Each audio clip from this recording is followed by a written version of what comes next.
Hey guys, little new content for you. This is going to be the comic book review for the week of 27th of May.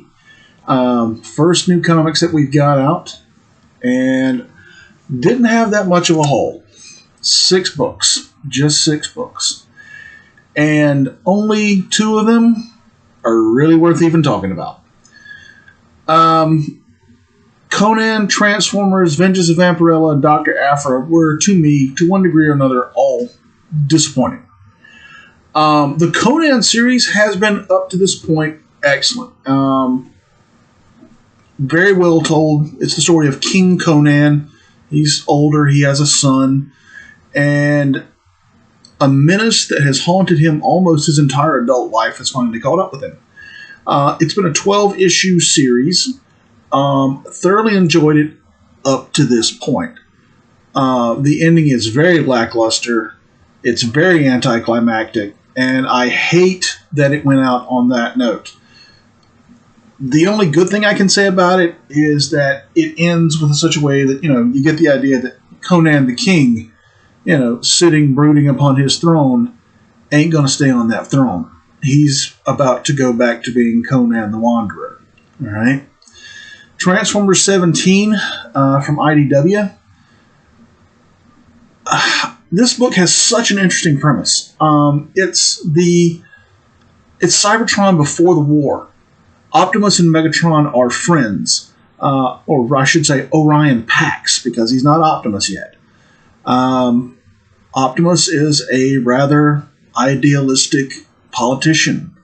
Megatron is for want of a better term, civil rights activist, campaigning against the striated caste system by which Cybertron is run, and against rather austere and somewhat totalitarian practices put in place by the Autobot government. The Ascenticons are at this point not bad guys, not yet. But Megatron has reached the point where he's thinking, there's no peaceful solution, and he's about to go into by any means necessary mode. Which I guess kind of makes him a very tragic figure because we know what he's going to evolve into. My big problem with this book is every issue I pick up, I feel like I've missed something, and I checked. I haven't missed anything, but it just feels like there are gaps between the stories. Like there's a recap at the beginning of every issue, and even with the recap, I'm sitting here like, wait, what just happened? All right. So for that reason, I'm less than pleased with this one. Hoping it'll pick up. Vengeance of Vampirella. There's a long story behind this one. First off, let's acknowledge the Mono Kini, which is absolutely ridiculous and silly. It has been for 50 years. This is the 50th anniversary of Vampirella, by the way. Back in the day, back in the 90s, I was into horror comics. And I'm not going to lie. There was, let me back up. I'm sorry. I liked horror comics. And despite the cheesiness of her outfit, the Vampirella books had a pretty good horror arc. The Harris books that were put out back during the 90s were extremely interesting because they revised Vampirella's origin story to make her the daughter of Lilith from the Torah, the first wife of Adam, who refused to submit to him and was cast out of Eden and fornicated with demons and produced every horror the world has ever seen, including vampires.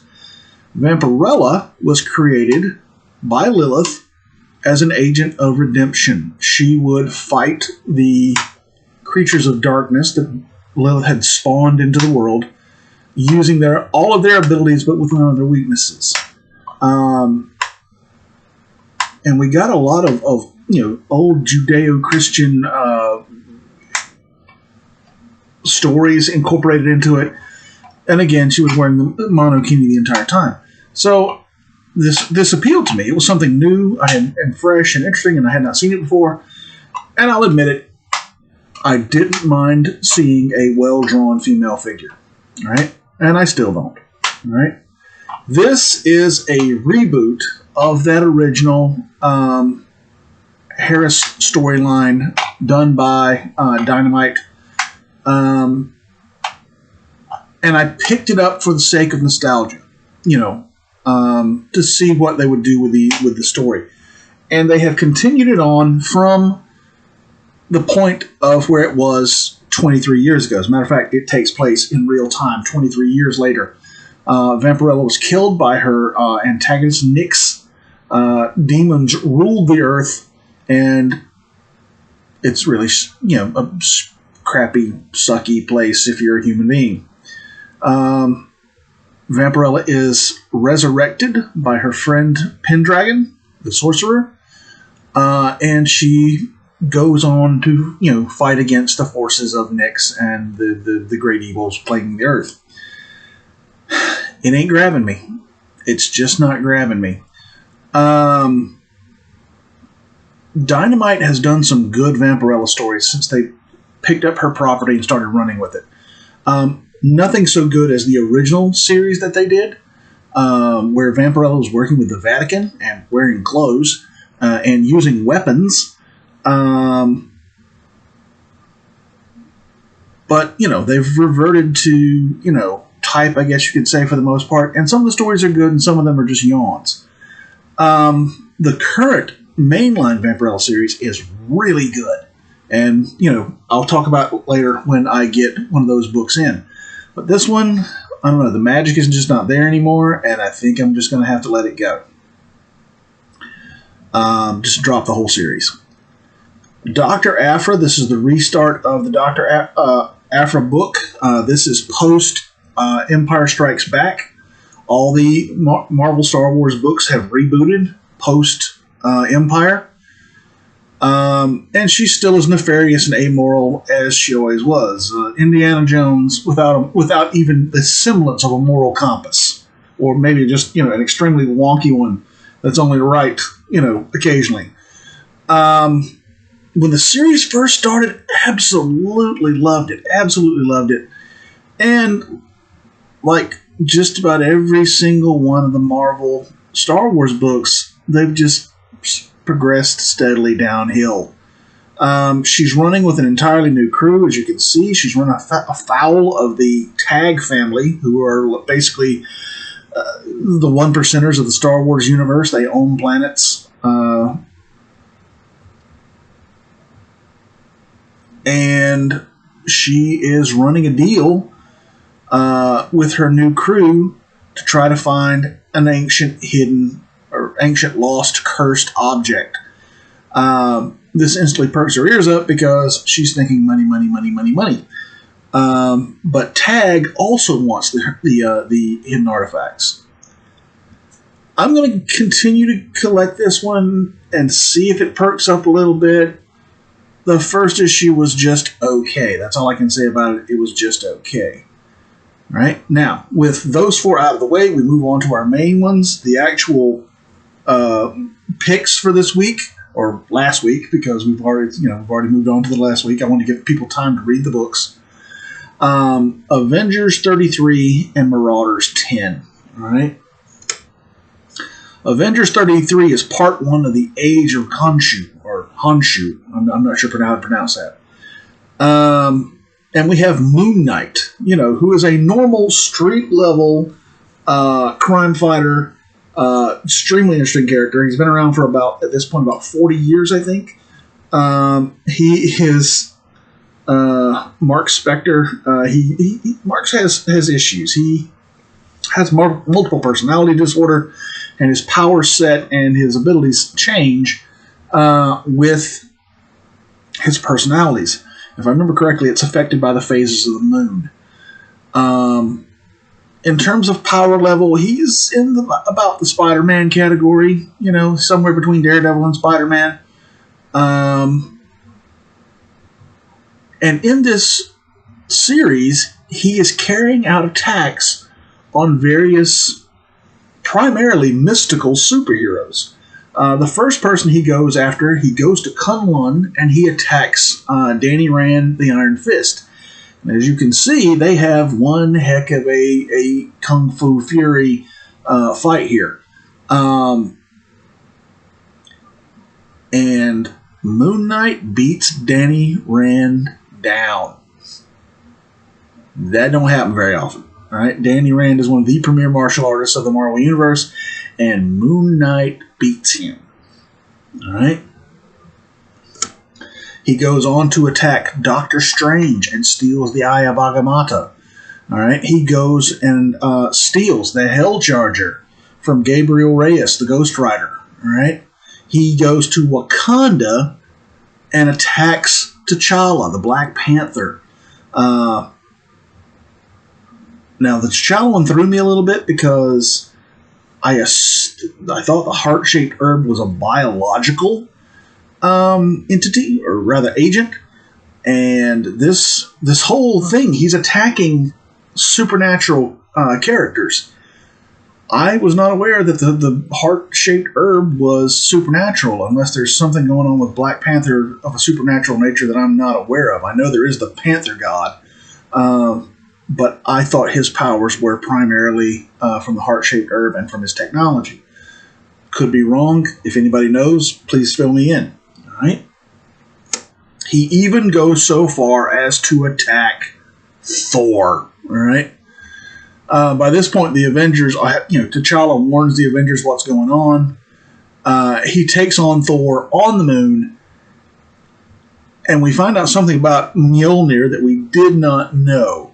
And, that's deliberate, where I've got it blocked out on the bottom. I don't want you to know exactly yet, but as you can see, Moon Knight is able to manipulate Mjolnir, and he proceeds to beat down the God of Thunder. And it actually gets worse. I don't want to spoiler this too much. So I'm leaving off, the really big climax of this particular fight. And all of this culminates with the appearance of Honshu, who says, "Well done, my fist." Honshu approves. Now we can save the world. He has collected, the various powers and abilities of at least 4 of these magic-based heroes, and we can only assume it's to, as we say, maybe Honshu is operating, against a threat that only he knows about. Maybe this is one of those things where we're gonna destroy the village to save the village kind of things. We don't know yet. But again, this is Moon Knight basically beating down the Avengers, and it's mind-boggling. All right, we proceed on to Marauders 10, and I love the Hickman reboot of the X-Men. It's just absolutely a beautiful thing, and it's like I call it, the rewriting of the Bible. All right, he's basically turned the whole thing on its head. Now, the Marauders is, of course, by Jerry Duggan, not Hickman, but it's still probably my second favorite of the new X books. And the premise of this one is they find out that the technology that Forge used or created back in the 80s to neutralize mutant powers, a nullifier basically, based off of Rom, the Space Knight's nullifier, is being produced by a group of Russians on a floating factory ship. Right? So this can't stand, so we got to go do something about that. This little passage right here is just gorgeous to me. Sophie delivers to the council that runs Krakoa, the Marauders have sailed to war, and you'd best give them a wide berth. All right? And this little bit right here, Magneto slips his helmet off just enough to break the telepathic seal. Of course, his helmet makes him immune to telepathy, and communicates with her, tell the White Queen, leave none to tell the tale. All right? No quarter. They attack the ship. various teams attacking it in various ways. But this one, and I suppose this is maybe not the most, but it's Emma. It's Emma. And Emma Frost is going to Emma Frost. But this, to me, was just absolutely hilarious. She opens her jacket, and literally the guys go, all right? And here she says on the next panel, it's easy to control people's minds when they're all thinking about the same thing. We're guys. We're dumb. We tend to think about this certain things at certain times, and it dominates our tiny little brains. But yeah, I thought this was just hilarious. All right. It ends with the person who created the weapons being liberated. He was working against his will.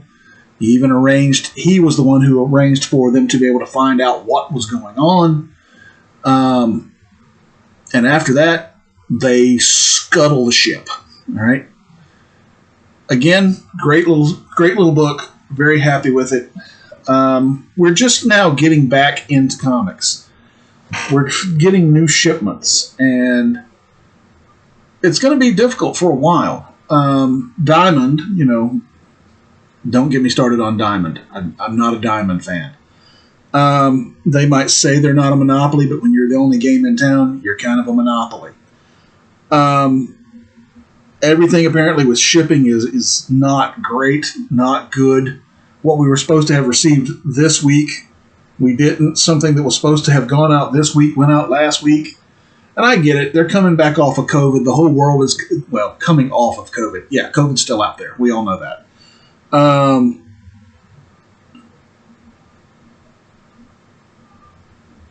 But, it's really disappointing.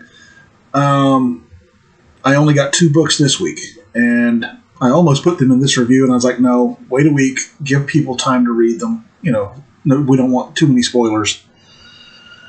Anyway, so all in all, a little bit of a disappointing week, but really made up for by these 2 particular books, Avengers and Marauders. Kitty Pryde is still MIA as far as all the people on Krakoa know.